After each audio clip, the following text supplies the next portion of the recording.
Today's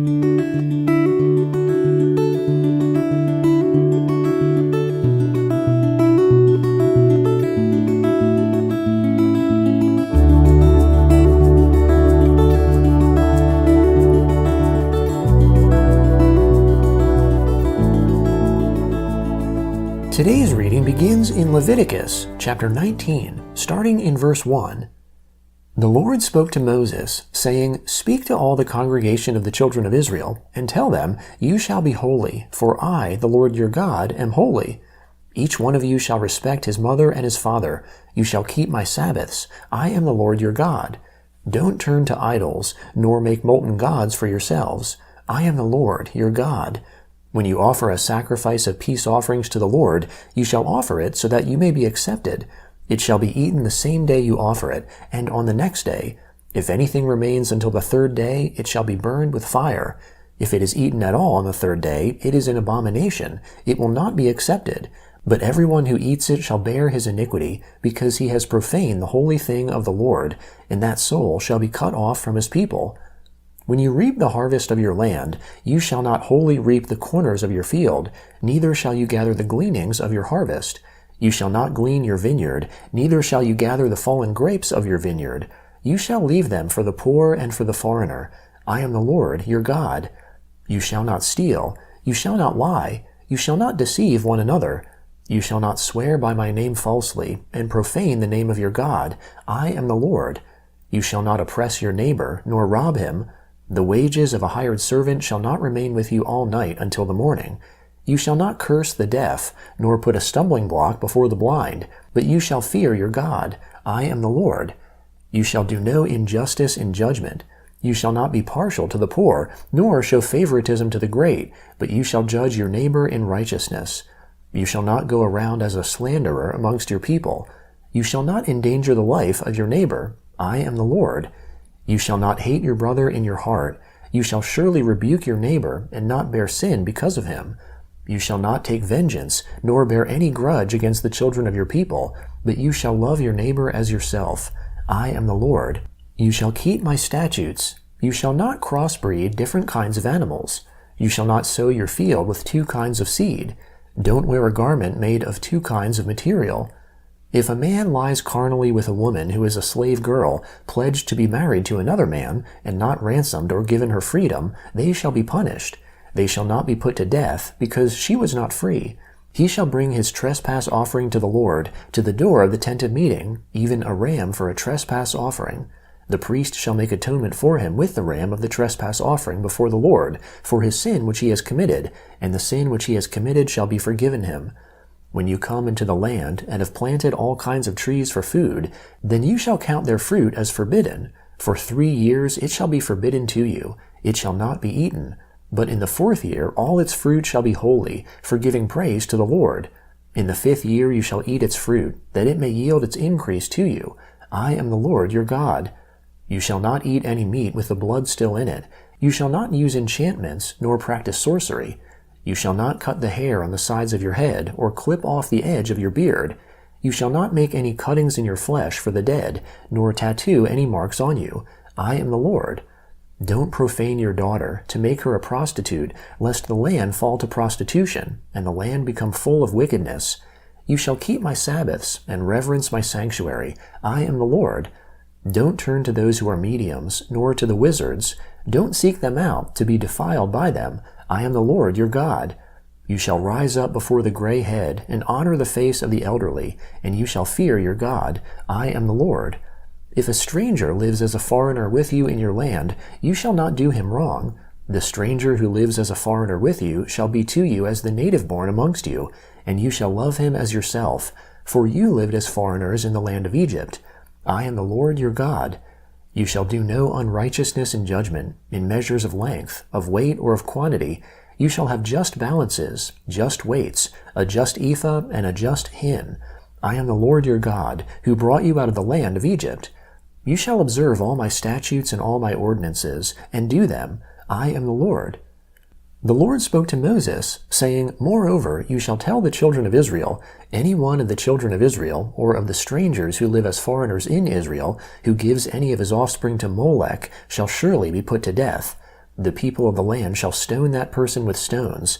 I also will set my face against that person, and will cut him off from amongst his people, because he has given of his offspring to Molech, to defile my sanctuary, and to profane my holy name. If the people of the land all hide their eyes from that person when he gives of his offspring to Molech, and don't put him to death, then I will set my face against that man and against his family, and will cut him off, and all who play the prostitute after him, to play the prostitute with Molech, from amongst their people. The person that turns to those who are mediums and wizards, to play the prostitute after them, I will even set my face against that person, and will cut him off from amongst his people. Sanctify yourselves therefore, and be holy, for I am the Lord your God. You shall keep my statutes, and do them. I am the Lord, who sanctifies you. For everyone who curses his father or his mother shall surely be put to death. He has cursed his father or his mother. His blood shall be upon himself. The man who commits adultery with another man's wife, even he who commits adultery with his neighbor's wife, the adulterer and the adulteress shall surely be put to death. The man who lies with his father's wife has uncovered his father's nakedness. Both of them shall surely be put to death. Their blood shall be upon themselves. If a man lies with his daughter-in-law, both of them shall surely be put to death. They have committed a perversion. Their blood shall be upon themselves. If a man lies with a male, as with a woman, both of them have committed an abomination. They shall surely be put to death. Their blood shall be upon themselves. If a man takes a wife and her mother, it is wickedness. They shall be burned with fire, both he and they, that there may be no wickedness amongst you. If a man lies with an animal, he shall surely be put to death, and you shall kill the animal. If a woman approaches any animal and lies with it, you shall kill the woman and the animal. They shall surely be put to death. Their blood shall be upon them. If a man takes his sister, his father's daughter or his mother's daughter, and sees her nakedness, and she sees his nakedness, it is a shameful thing. They shall be cut off in the sight of the children of their people. He has uncovered his sister's nakedness. He shall bear his iniquity. If a man lies with a woman having her monthly period, and uncovers her nakedness, he has made her fountain naked, and she has uncovered the fountain of her blood. Both of them shall be cut off from amongst their people. You shall not uncover the nakedness of your mother's sister, nor of your father's sister, for he has made his close relative naked. They shall bear their iniquity. If a man lies with his uncle's wife, he has uncovered his uncle's nakedness. They shall bear their sin. They shall be childless. The Gospel of Mark, chapter 8, starting in verse 11. The Pharisees came out and began to question him, that is, Jesus, seeking from him a sign from heaven and testing him. He sighed deeply in his spirit and said, "Why does this generation seek a sign? Most certainly I tell you, no sign will be given to this generation." He left them, and again entering into the boat, departed to the other side. They forgot to take bread, and they didn't have more than one loaf in the boat with them. He warned them, saying, "Take heed, beware of the yeast of the Pharisees and the yeast of Herod." They reasoned with one another, saying, "It's because we have no bread." Jesus, perceiving it, said to them, "Why do you reason that it's because you have no bread? Don't you perceive yet or understand? Is your heart still hardened? Having eyes, don't you see? Having ears, don't you hear? Don't you remember? When I broke the 5 loaves amongst the 5,000, how many baskets full of broken pieces did you take up?" They told him 12. When the 7 loaves fed the 4,000, how many baskets full of broken pieces did you take up? They told him 7. He asked them, "Don't you understand yet?" He came to Bethsaida. They brought a blind man to him and begged him to touch him. He took hold of the blind man by the hand and brought him out of the village. When he had spat on his eyes and laid his hands on him, he asked him if he saw anything. He looked up and said, "I see men, but I see them like walking trees." Then again he laid his hands on his eyes. He looked intently and was restored and saw everyone clearly. He sent him away to his house, saying, "Don't enter into the village, nor tell anyone in the village." Jesus went out with his disciples into the villages of Caesarea Philippi. On the way, he asked his disciples, "Who do men say that I am?" They told him, "John the Baptizer, and others say Elijah, but others one of the prophets." He said to them, "But who do you say that I am?" Peter answered, "You are the Christ." He commanded them that they should tell no one about him. He began to teach them that the Son of Man must suffer many things, and be rejected by the elders, the chief priests, and the scribes, and be killed, and after 3 days rise again. He spoke to them openly.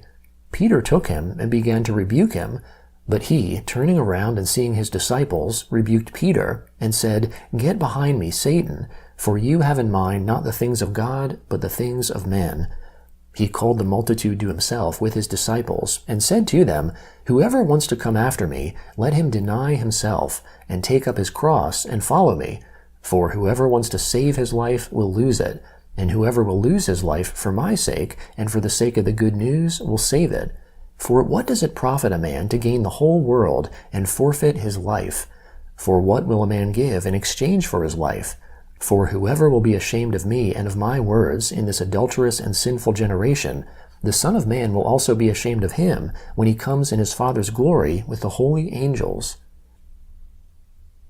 Psalm 42, beginning in verse 1. As the deer pants for the water brooks, so my soul pants after you, God. My soul thirsts for God, for the living God. When shall I come and appear before God? My tears have been my food day and night, while they continually ask me, "Where is your God?" These things I remember, and pour out my soul within me, how I used to go with the crowd, and led them to God's house, with the voice of joy and praise, a multitude keeping a holy day. Why are you in despair, my soul? Why are you disturbed within me? Hope in God, for I shall still praise him for the saving help of his presence. My God, my soul is in despair within me. Therefore I remember you from the land of the Jordan, the heights of Hermon, from the hill Mizar. Deep calls to deep at the noise of your waterfalls. All your waves and your billows have swept over me. The Lord will command his loving kindness in the daytime. In the night his song shall be with me, a prayer to the God of my life. I will ask God, my rock, why have you forgotten me? Why do I go mourning because of the oppression of the enemy? As with a sword in my bones, my adversaries reproach me, while they continually ask me, "Where is your God?" Why are you in despair, my soul? Why are you disturbed within me? Hope in God, for I shall still praise him, the saving help of my countenance and my God. Proverbs chapter 10, verse 17. He is in the way of life who heeds correction, but he who forsakes reproof leads others astray.